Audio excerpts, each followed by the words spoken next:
vaIsraeri vakabva pagomo reHori vakafamba nenzira inoenda kugungwa dzvuku kuti vanyenyeredze nyika yeEdhomu. Asi vari munzira kudaro, vanhu ava vakaora mwoyo vakanyunyutira Mwari naMozisi vachiti, ko makatibudisireiko muIjipiti? Heya, maida kuti tifire mugwenga muno. Hamuna chokudya kana mvura, tinamata. Mwari tinokutendai neshoko renyu, nokuti nguva yoga yoga rinouya riri mheni, nokuti ndimune muchitaura. Shoko renyu tinoritenda Mwari, ramatigadzirirawo manheru ano. Zongotivhuraiwo nzeve dzedu dzemukati, tirigashire muyo neni apo ndinotaura isu iri. Kunzwai miromo yangu, kunzwai mwoyo wangu. Pandinotaura iri shoko, rindibatsirewo neni nyakuritaura, ribatsirewo nevamwe vakutendera. Tirichengete mukati mehana dzedu, tinokutendai nemuzita raJesu Kristu. Amen. So, ndauya nemusoro weshoko unoti fix your eyes on Jesus. Kuramba takatarira pana Jesu mukati meupenyu hwedu. Nyaya iri kutaurwa pano kuna Numbers chapter 24, baba verse 1 kusvika paverse 9. Panotaurwa nenyaya yakaitika kuvana vaIsraeri. Vari mukati mekufamba vachienda kunyika chipikirwa, kwavakanga vatarirwa naMwari kuti ndo kwavachaenda. Mwari ari kuvafambisa, avafambisa mugwenga, avafambisa pakaoma, avafambisa pagungwa dzvuku, avakundisa, avaprovida vari mukati megwenga. Vana vaIsraeri vachifamba vanosvika pachapta yatiri kuverenga muzuva ranhasi. Vari pachapta apa ndo pavanotanga kugunun'una nekukomblena nekupopotera Mwari. Mukaverenga pavhesi ya1 panonzi pane pavanofamba vobva vanokunda vaKanani. Vachingobva mukukunda vaKanani, ende vakakunda kwete nesimba ravo asi kuti nekuda kwesimba raMwari. Mwari avakundisa. Vachingopedza kuvakunda pavhesi 4 vanobva vatanga kugunun'una. Mwari akuvafambisa, vanonzi vanotenderera kuti vatenderere nenzira inoenda kugungwa dzvuku vachinyenyeredza nyika yeEdhomu. Vari kudaro vanoora mwoyo. Dzimweni dzenguva rwendo rwanga rwati rebei, jeni yanga yati rebei, obva vatanga kuora mwoyo, obva vatanga kugunun'una, ndobva vakanganwa what the Lord had done for them. Ndobva vatanga kukomblena zvikanzi chikafu ichi chamuri kutipa dungu manje. Inzwa wangu dungu manje, zvikanzi chikafu chamuri kutipa panapa achiti tanzwa zvakutisembura. Ndokubva vapopotera Mozisi vachibva vapopotera Mwari. Jeni yareba hongu, but yareba nekuda kuti Mwari vane chinangwa nemafambiro avo. Pane pavari kuda kunyenyeredzwa, but ivo havasi kuzviona kuti patiri kunyenyeredzwa naMwari, God has a purpose pamberi apo. Then they become impatient. Ndokubva vapopotera Mwari.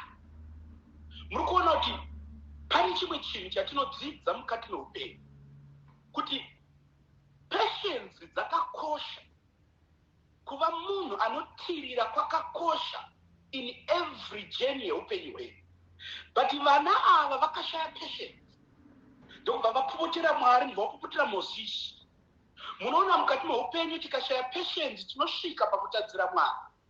Ndaitaura nomumwe munhu ndikati, unoona vanhu vasina patience kunyange vachidhiraivha muroad kwedu kwatinogara, kuti munhu anongopinda, unoona wemakombi achipinda achingopindira pamberi, ukaona atadza kuteeredza road, atadza kuva patient kuti parobot tichasvika. But nekuda kwokushaya patience anosvika paanosvika, pamwe okonzeresa accident, okonzeresa kutadza, vanhu vofa nekuda kwokushaya patience. Mukatarisa vana vaIsraeri, Mozisi aenda mugomo, pane pavanosvika zvakare vashaya patience, vanomira. Mozisi apinda mugomo kunopuwa mirayiro naMwari, vanononoka, voenda, anonoka kudzoka, vanoenda kuna Aroni voti anonoka kudzoka, ngatigadzirei chimwari. Ndobva vagadzira chimachitsarira, ndobva vati ndeyaMwari vedu. Vashaya patience, kumirira, kurindira, vazvishayiwa mukati meupenyu, vobva vasvika pakutadzira Mwari. Saka munoona mukati meupenyu tikashaya patience kushaya kutirira dzimweni dzenguva tinosvika pakutadza kana kutadzira Mwari. Even vasikana chaivo kana vakomana vakatadza kutirira kudingira nguva yekuroorwa. Vazhinji vavo vanosvika pakutadzira Mwari, voirarana, voita upombwe, voita vana nekuda kuti havana kumirira nguva kuti ichasvika. So patience is very important mukati meupenyu. So vana vaIsraeri ava vatiri kuverenga nezvavo vanoshaya patience, vanonge vanonokerwa, vobva vatuka Mwari naMozisi. Vadaro Mwari unotsama. So they forget, vanokangarwa kuti Mwari avabuditsa muhondo, avafambisa pakaoma. Mwari has provided for them Uri Mukundi, but vanozvikanganwa votanga kukomplaina nekuda kwekajeni kati rebei. Dzimweni dzenguva nekuda kwedumbu kudya izvi, dzimweni dzenguva kudya kunoparira. Mukatarira imimi vakomana Esau naJakobo, mumwe wacho akatengesa ukuru hwake, akatengesa udangwe nekuda kwekudya, nekuda kwedumbu akatengesa. Vana vaIsraeri vokomplaina nekuda kwedumbu kuna Mwari, kuna Mozisi, vovatsamwa Mwari vachibva vatsamwa nazvo. Mwari vakati, "Oh, ndo yamaita makanganwa zvese izvi." Ndokubva vatumira nyoka dzinoruma kuti dzivarume. Vatikani mukati meupenyu hwatikurarama, tikasava patient, dzimweni dzenguva tosvika pakutadzira Mwari. Tikakangana provision yaMwari, tinosvika zvakare pakumutadzira. Sometimes mukati meupenyu tinoita zvinhu zvakadaro each and every day of our lives.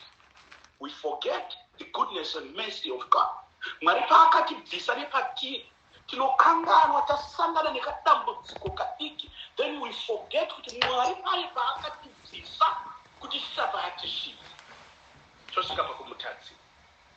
Mwari atsamwa nawo, aunza nyoka. Dzimweni dzenguva mukati meupenyu zvinhu zvatinozviunzira. Vana vaIsraeri kuti nyoka idzi dziuye dzizovaruma, ndo vakadzikoka nekuda kwezvavakaita kutsamwira nekutuka Mwari, vachikanganwa the mercy and the goodness of God. So dzimweni dzenguva muchaona kuti mukati meupenyu tinogona kuzvikokera zvimwe zvinhu zvakaipa mukati meupenyu hwedu nekuda kwekutadza nekushaya patience, kutadzira Mwari, tonyunyuta, tokanganwa kuti God is all merciful mukati meupenyu hwedu. But I like vana vaIsraeri, varumwa nenyoka, they realize their mistake. Vakarangarira kuti takakanganisa, ndokubva vaenda kuna Mozisi zvakare, ndokubva vanokumbira, haleluya church, ndokubva vanokumbira kuna Mozisi, takatadzira Mwari, tinamatirewo, tikumbirirewo kuna Mwari atinzwire nyasha. I like that. That is one important thing mukati meupenyu, a value yatinofanira kugara tinayo each and every day, to realize our mistake and to go back to God and ask for His forgiveness. So vanopengenuka. They remind me of the prodigal son watuerenga Luke chapter 15 verse 11, kuti atora zvinhu zvake kuna baba wake aenda akundorarama upenyu hweupenzi, zvapera zvose zvaakatora, anopengenuka orangarira kuti ndakudzokera kuna baba, ndinoti baba ndakakutadzirai, ndakatadzira Mwari, ndakakutadzirai. So anopengenuka, he goes back. And vana vaIsraeri vanopengenuka panapa, they come back kuna Mozisi kuzokumbira ruregerero, kuzokumbira Mwari kuti avaregerere. And I like God. God is a merciful God. He is ready. Akatambanudza maoko ake kuzogashira avanodzoka kwaari nemwoyo. And nzwisisa, God, I like him, anobva ava solution, and he gives them solution yedambudziko ravo ravazviunzira, ndobva apa solution. Ndobva apa Mozisi azvinetsi, gadzira nyoka yendarira, esuwa yebronze yendarira, uisimudze. Anenge arumwa akatarisa pane iye wagadzira yawasimudza anorarama, anopora. Zvonongedzerei? Zvainongedzera kuti Jesu aifanira kuti azosimudzwe pamuti, kuti ani naani anoda kupora akatarira pana Jesu, anoda kusevwa, anoda kuwana upenyu usingaperi, akatarira pana Jesu anorarama. That was a prophecy yaiitika ipapa panguva iyi. Saka vana vaIsraeri vakadaro Mozisi ogadzira, osimudza munhu ainge arumwa nekuda kwezvinhu zvavakazvunzira, vati kuti apone aifanira kutarira panyoka iya yakagadzirwa yakasimudzwa. Vaitarisa, hanzi ani naani anenge arumwa akatarira anopona. Vadikani, ndati nini mandero ano, nyaya yedu iri pakutarira pana Jesu, to fix our eyes on Jesus. Tarumwa nenhamo, tarumwa nezvakaipa, tarumwa nekutadza kwedu. Pane akatifira pamuchinjiko, pane watinofanira kutarisa, ndo kwatinoona kupona. Vana vaIsraeri varumwa nezvavakaita, varumwa nenyoka iyi, ngavazvikonzeresa maproblems avakonzeresa mukati meupenyu hwavo. They had to look panyoka yakasimudzwa. Vaifanira kuti vatarire panyoka yakasimudzwa kuti vapone. I like this part. Mudikani, iwe neni kuti tipone tinofanira kutarira pana Jesu.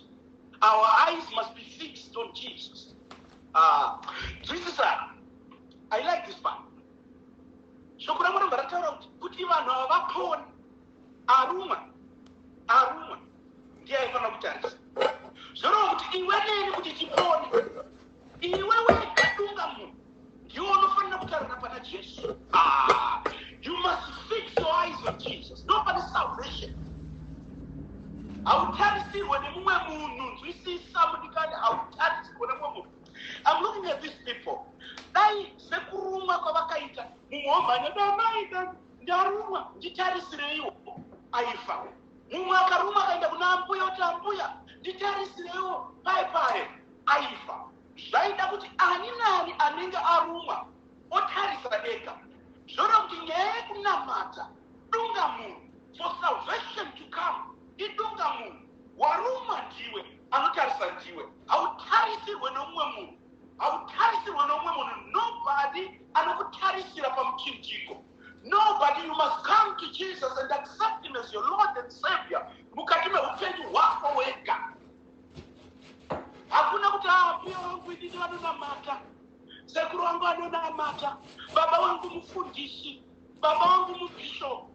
Munhu wega ane rwendo rwake. Takarumwa, tinofanira kuzvitarisira tega. Salvation, yes, vanhu vanotibatsira to point us kutarira, but unofanira kutarisa wega. Vana vaIsraeri pana vakanzi tarirai, ani nani arumwa. Zvisiza, ani nani arumwa, iwewe wakarumwa, ini ndakarumwa, tine zvitadzo zvinotiruma, tine zvakaipa zvinotiruma, but salvation comes only taenda pana Jesu. So we need to look at Jesus, fix our eyes on him. Totarira paari, toenda, iwe neni wega. Usambofa wakamira kuti mwe munhu achakutarisira. Tine problem mukati meupenyu hwatikurarama today. Vanhu havachadi kutarisa, vari kuda kutarisirwa. Tarisa wega pana Jesu. Aitarisa nyoka airarama, opo. Asina kutarisa, I want to believe akafa. Arumwa akasatarisa akafa. Arumwa akasatarisa akapara. But akarumwa akatarisa akawana upenyu. Warumwa tarira pana Jesu. Ndo pane upenyu, ndo pane salvation. Never ever think somebody's going to look for Jesus on your behalf.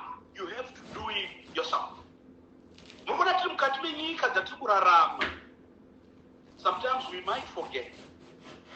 Vana vaIsraeri vaita maproblems vakatsamwira Mwari. Vamwe we are like that. Vamwe kugarika chaipo, we forget God. Wagarika, we forget God. But I will encourage somebody today. kuti ramba wakatarisa pana Jesu. Look at Jesus, no pane salvation. Let's fix our eyes on Jesus. And then person she encourages somebody here. It's somebody kuna Romans chapter 8. Verse verse 37 to 39. Romans chapter 8, verse 37 to 39. Aiwa, muna zvose izvi tiri vakundi vakatopfuuridza nokuna iye akatida. Nokuti ndine chokwadi chokuti hapana rufu kana upenyu kana vatumwa kana vanoukuru kana zvinhu zviripo iye zvino kana zvichauya kana masimba kana urefu kana kukwira mudenga kana kuzamu kudzika pasi kana chimwe zvacho muzvisikwa zvose chinogona kutiparadzanisa muno rudo rwaMwari ruri muna Kristu Jesu tenzi wedu. So Paul is saying to us, tiri vakundi nekupfuurisa. We are more than conquerors. Hakuna chinhu chinokwanisa kuparadza iwe neni nerudo rwatakawanikwa naJesu pamuchinjikwa. So we need to continue fixing our eyes on Jesus because tiri vakundi nekupfuurisa. I always tell people, kana uri mukundi, you must make sure uri mukundi you are a conqueror. Even uchishanda zvako pabasa pako, shanda like a conqueror. Even wakagara mumba mako so, gara like a conqueror. Even uchinamata so, namata like a conqueror. Nokuti zvose wazvikuwa naMwari. Even uine mota yako, when you go into your car, drive it and drive it like a conqueror. Nokuti ndiMwari vanokuda, you are more than a conqueror. Vakaenda pamuchinjikwa nokuda kwako. Saka ita zvinhu wakasununguka kuti I am a conqueror. Nakakundiswa ini naIshe Jesu. Uri kufamba like a conqueror. Uchishanda, uchinyora, uchidzidza like a conqueror. Uchibika pamba pako, bika like a conqueror. Nokuti pane akakukundisa, Jesus Christ. So we need to focus in our eyes on Him. That this son, you are more than a conqueror. Uri Mukundi. Pauri papa. Uri muno America mandasvika wenini rwendo runo. Ndiri Mukundi. Uri Canada pauri. Uri Mukundi. Wherever you are, remember, Uri Mukundi, you are more than a conqueror. Saka paurita zvinhu zvako nyasoita wakasununguka une confidence, knowing that you are more than a conqueror, because pane akakukundisa. Tiri vakundi nokuda kwaIshe Jesu. But remember always, fix your eyes on Him. Hakuna achakutarisira. Zvitarisire wega. Salvation inoda dungamo. Tese tinobatsirana tonongedzerwa. Vafundisi tinobatsirwa tichinongedzera. But at the end of the day, ani nani anotarira nyoka iyi yakasimudzwa anorarama. Ani nani anotarisa pana Ishe Jesu. Ani nani anotarisa pana Ishe Jesu anorarama. So I always say to people, it does not matter where you go. The other day, it does not matter where you go to church. But church yako, kana uchida kuimba, ukaya kuenda kuma-Anglican, tinokuimbira. Mukristu sanyete, inzwa ngirozia. Toimba. Asi maziso takatarisa pana Jesu. Ukada kuenda kuma-Roma, anokuimbira. My Maria. Vana ndipo pane gwara. Vakaimba. Vana Roma ipapo. Vatu vakafikisa maziso pana Jesu. Ukaenda kuMethodist, vanosvika vokuimbira. Hatina muchapani. Enda ikoko, but no, kuti maziso ako akafikiswa pana Jesu. Ukaenda kumapostori, nifafita mate Oxford, akaenda chikombani. Achitenderera, but maziso akafikiswa pana Jesu. Ukaenda kuSalvation Army, uchisiridza haleluya, maziso ako akafikiswa pana Jesu. Waona dzimwe dziripo mazuva ano, uchishinga nekuchema endaiko asi maziso ako ngaaramba akafikiswa pana Jesu. Fix your eyes on Jesus. Ndo pane salvation. Enda kwawaenda ndiko kubatsira kunongedzera, but your eyes must be fixed on Jesus Christ. Ani nani arumwa akatarira acharara. May God bless you. Church, remember, dungamu, iwe, mai, baba, mkoma, musikana. Remember, arumwa ndiwe. Arukuda kupona ndiwe. You must look at Jesus. Continue. Maziso ako akatarira pana Jesu. Maziso ako akatarira pana Ishe. Ndo pane salvation. Kumwe kwesa kuna salvation. Airuma akatarisa Sai, aifa. Airuma akatarisa na Moses. I like that one. Airuma akatarisa na Moses, aifa. But aifa no kuti atarire panyoka yakasimu. Ukaruma ukatarira church unofa. Ukaruma ukatarira pana mfundisi Mukwena unofa. But ukaruma ukatarira pana Jesu unorarama. God bless you. Amen. Amen, amen, amen.